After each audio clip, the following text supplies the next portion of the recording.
Hello everyone, we are Group 2. Our group member is Ge Yan, Zhang Yu, Yan Yuxin, Qiao Qiu, and today we are going to present our article review titled The Influence of Common Law on Malaysian Commercial Law. Part 1. An introduction and summary of article. The article highlights the significant role of common law is shaping Malaysia's business legal landscape. Although Malaysia's legal system is the unique and multi-sourced consisting of English common law, Islamic law, and local customary law, common law still plays a dominant role, especially in commercial law. So why is the topic important? As future professional and prosperity business owners, understanding the foundation of the laws that govern business practice help us operate responsibly and confidently in the market. This review provides useful insight for students, legal practitioners, and anyone interested in how law adapts to modern needs. The article begins with a brief historical overview. When Malaysia was under British colonial rule, English law was gradually introduced, starting from Penang in 1807 through the first Charter of Justice.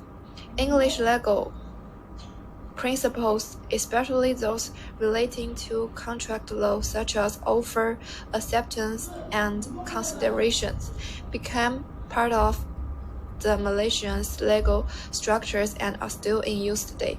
The article also discusses how Malaysian judges rely on the doctrine of precedence. This means they refer to past decisions when deciding new case. Courts may even refer to decisions from other common law countries like the United Kingdom or Australia. This allows for consistency and fairness in judicial outcomes. Additionally, Malaysia follows the adversarial legal systems, where both parties present their argument and add evidence before the neutral judge makes a decision. This is another common law feature that helps ensure a balanced and transparent legal process. I will introduce Part 2, Key Issues in the article. While the article provides a strong foundation, it also points out some challenges and limitations in applying common law in Malaysia. First, the article mentions conflicts between common law and local custom.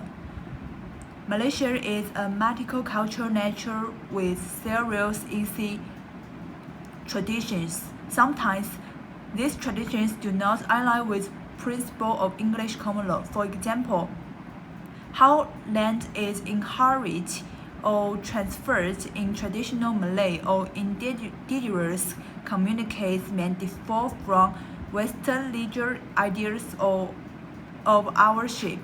Unfortunately, the article does not offer enough concrete examples. We believe that showing real-life contact cases would make these issues more relatable and easy to understand. Second, the article discusses modern business challenges such as digital commerce, financial and online contracts. However, it doesn't go deep enough. Today, contracts are often signed digitally. People use collaterals, and businesses are even use smart contracts, which are self-executing programs that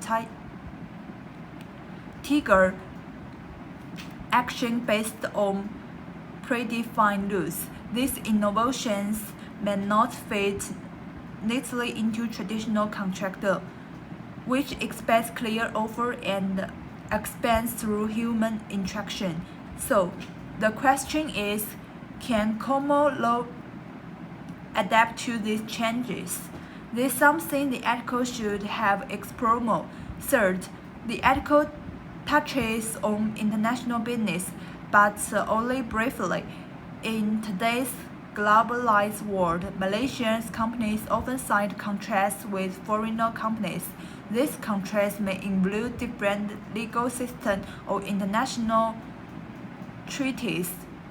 Let's say a Malaysian business signed a deal with a partner in Singapore or China. Which law applies if there are disputes? What is the contract refers of both local and international laws?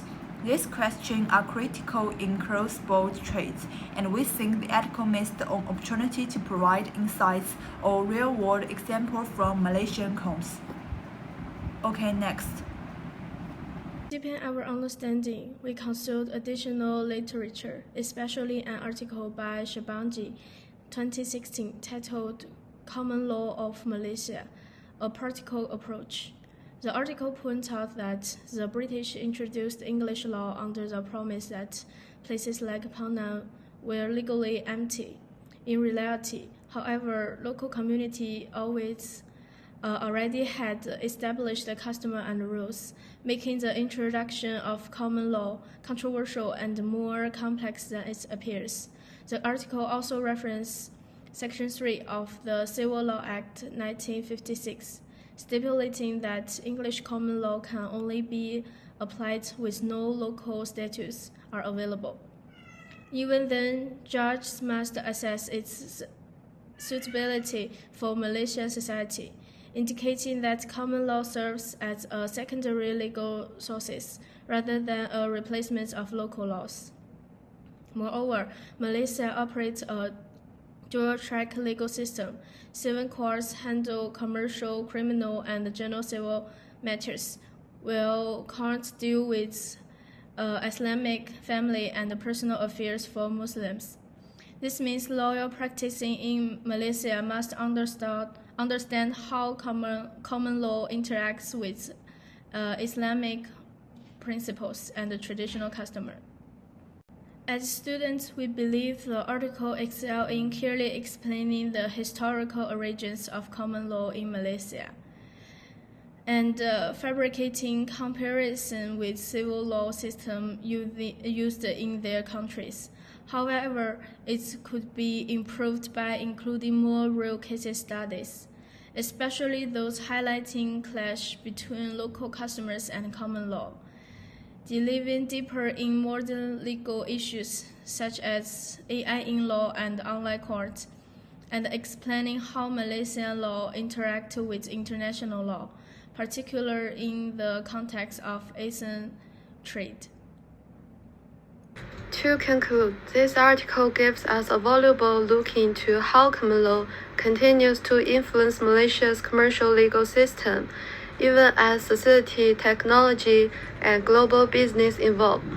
For students, the lesson is clear.